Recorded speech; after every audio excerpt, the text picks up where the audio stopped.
امین کے لیے سلمہ نے گدھے کا بچے کا لفظ استعمال کیے تھے، جس سے اس کی نفرت کا بخوبی اندازہ لگایا جا سکتا تھا۔ میں نے اس کے خیالات پر کوئی تبصرہ کرنا ضروری نہ سمجھا اور بڑی رسان سے کہا، اچھا ہوا آپ میرے پاس آ گئیں۔ آئندہ پیشی سے پہلے ہم یہیں پر ایک جوائنٹ میٹنگ رکھ لیتے ہیں، میں امین کو بھی بلوا لیتا ہوں، انشاءاللہ اگلی پیشی پر یہ کیس خارج ہو جائے گا۔ اللہ خیر صلاح۔ آپ نے جس شخص کو بلوانے کی بات کی ہے نا، مجھے اس کی شکل دیکھنا بھی گوارا نہیں، وہ قدر برہمی سے بولی، اور آئندہ میٹنگ کی کیا ضرورت ہے، میں آپ کے پاس آ گئی ہوں، جو بات بھی طے کرنا ہے ہم آپس میں مل کر طے کر لیتے ہیں۔ یہ اتنا آسان نہیں ہے مسز رمضانی، میں نے اس کی غلط فہمی دور کرتے ہوئے کہا، کسی بھی قسم کی مصالحت کے لیے دونوں پارٹیوں کا موجود ہونا ضروری ہے۔ مصالحت کا لفظ آپ نے بہت اچھا استعمال کیا ہے بیگ صاحب، وہ اپنے پیور لیدر بیگ کو سہلاتے ہوئے بولی، لیکن اس کے لیے امین کی موجودگی ضروری نہیں، یہ مصالحت ہم دونوں کے بیچ بھی تو ہو سکتی ہے۔ کیا مطلب؟ میں نے چونک کر اس کی طرف دیکھا۔ مطلب یہ کہ آپ اس کیس کو میری مرضی کے مطابق ٹویسٹ دیں، وہ اپنی بات کی وضاحت کرتے ہوئے بولی، اور میں آپ کی مرضی کے مطابق چیک لکھ دیتی ہوں۔ بات ختم کرتے ہی مسز سلمہ نے اپنے قیمتی ہینڈ بیگ میں سے چیک بک اور پین برآمد کر لیا۔ مجھے اس کا یہ انداز سخت ناگوار گزرا، وہ سیدھا اپنی دولت کے بل پر مجھے خریدنے کا ارادہ رکھتی تھی۔ امین کے لیے اس کے دل و دماغ میں موجود نفرت مجھ سے ڈھکی چھپی نہیں تھی۔ یقیناً وہ مجھے کوئی تگڑی رقم آفر کر کے امین کو کسی چکر میں پھنسانے کا ارادہ رکھتی تھی، لیکن ظاہر ہے میں کوئی بکاؤ مال نہیں تھا۔ تاہم میں نے اس کھیل میں ڈراپ سین تک اس کے ساتھ جانے کا فیصلہ کیا۔ چیک بک تو بیگ میں سے باہر آ ہی گئی تھی، یہ دیکھنا بھی ضروری تھا کہ بلی تھیلے میں سے کب باہر آتی ہے۔ میں سمجھا نہیں، اس کی بات کے جواب میں نے کہا، آپ کون سے ٹویسٹ کی بات کر رہی ہیں؟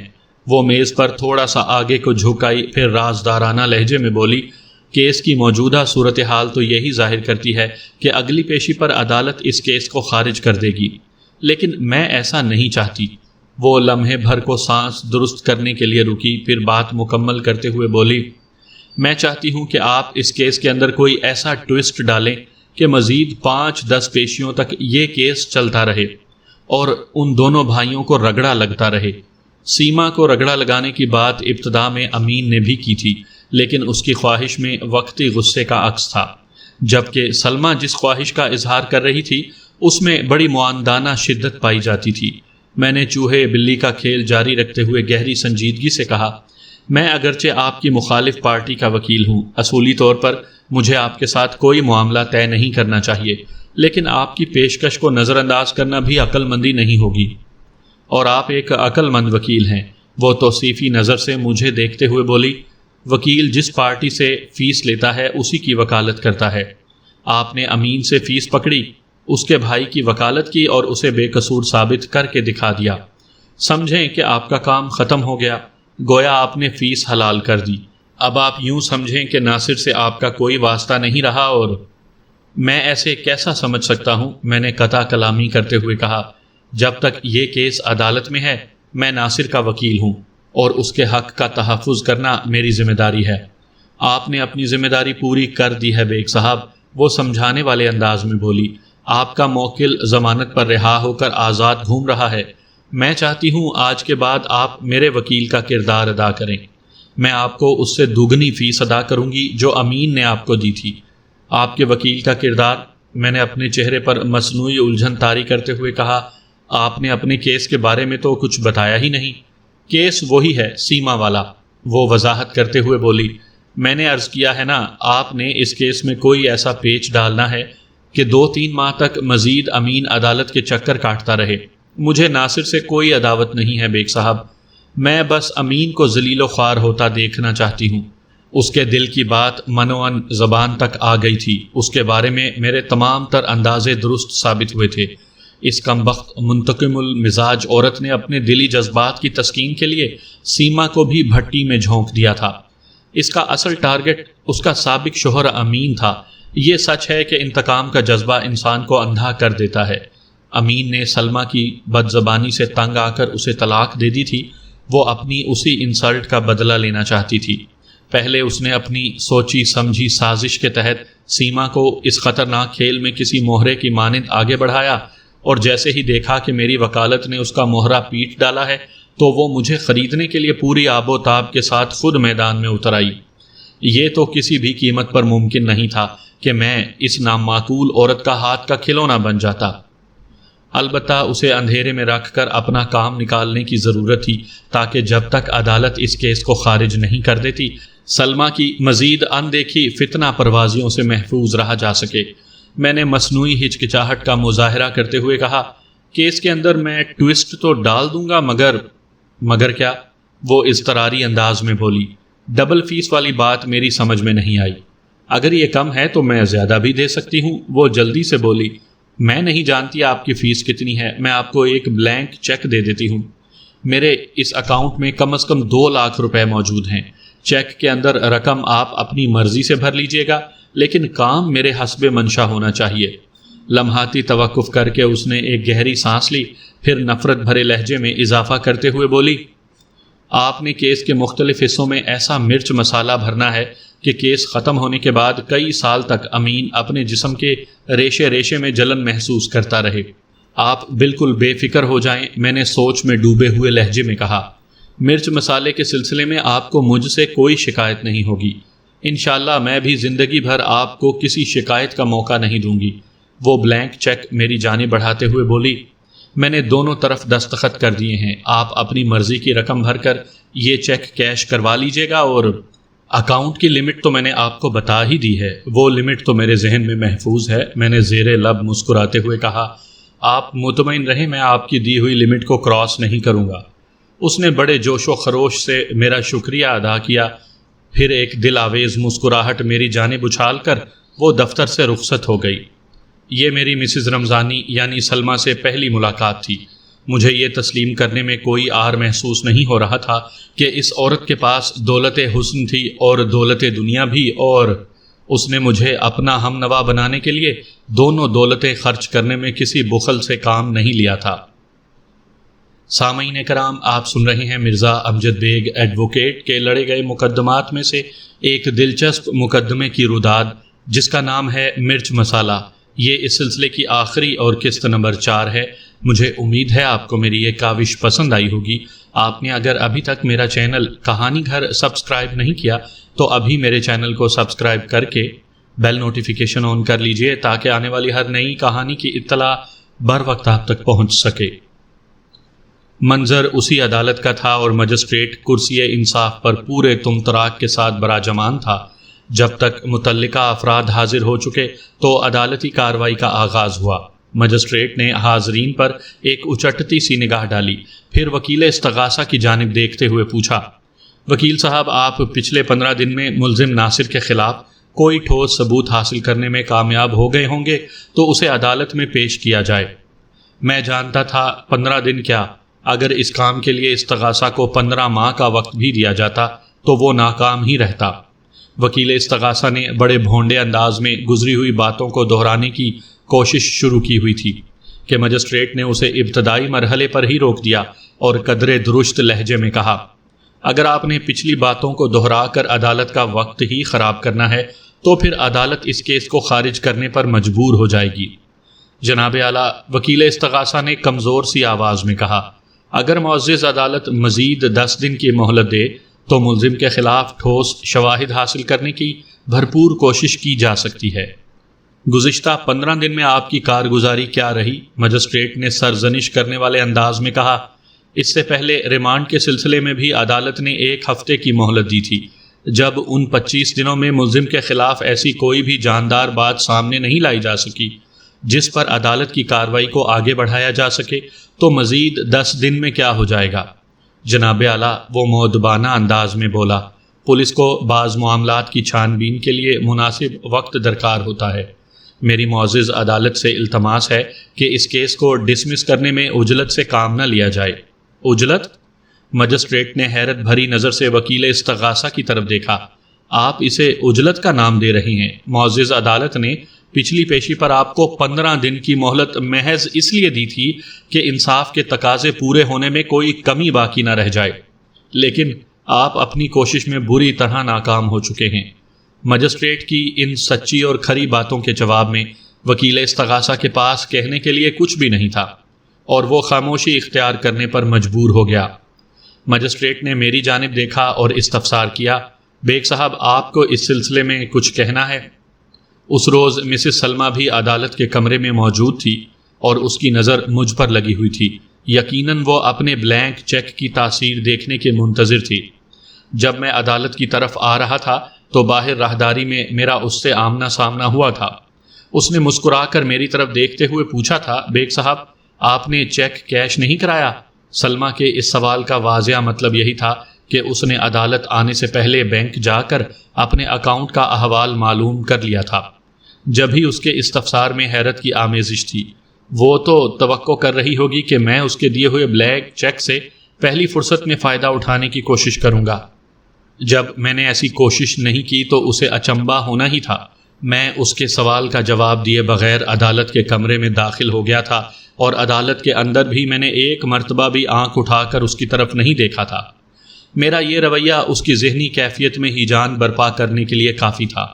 مجسٹریٹ کے استفسار کے جواب میں نے ٹھہرے ہوئے لہجے میں کہا، یور آنر، سچائی چھپ نہیں سکتی بناوٹ کے اصولوں سے۔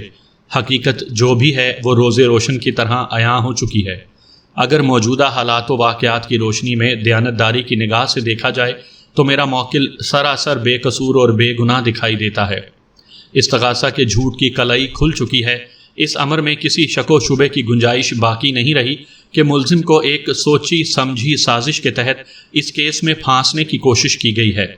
میں نے لمحاتی توقف کر کے ایک گہری سانس لی، پھر دلائل کے سلسلے کو آگے بڑھاتے ہوئے کہا، یور آنر، یہ بات ہر انداز سے کھل چکی ہے کہ استغاثہ کی پشت پر جس پولیس کا ہاتھ ہے وہ بھی اس سازش میں پوری طرح ملوث ہے۔ پولیس اور استغاثہ کے تمام تر دعوے عدالت میں ریت کی دیوار ثابت ہو چکے ہیں۔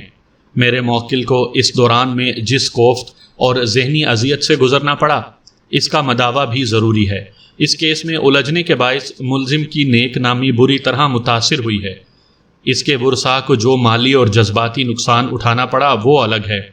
میں اپنے موکل کے لیے معزز عدالت سے پرزور ہمدردی کی اپیل کرتا ہوں۔ بات ختم کر کے میں نے کن اکھیوں سے سلمہ کی طرف دیکھا۔